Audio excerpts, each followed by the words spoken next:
How to fix WhatsApp error your phone data is inaccurate. Hi everyone, welcome to the channel. This is Rose from Create Login and Delete. Without further ado, let's dive right into the video. When this error appears, you won't be able to access or use WhatsApp properly. So first thing first, understand the error.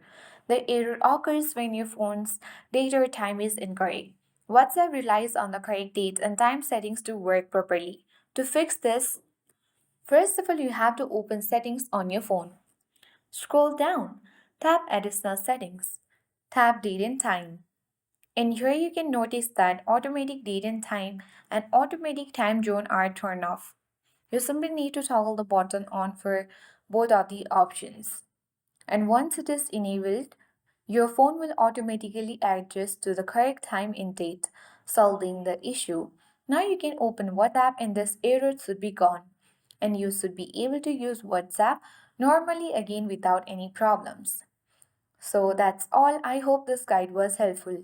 If it was, then do like, share, comment, and don't forget to subscribe. Thank you for watching. I'll see you in the next video.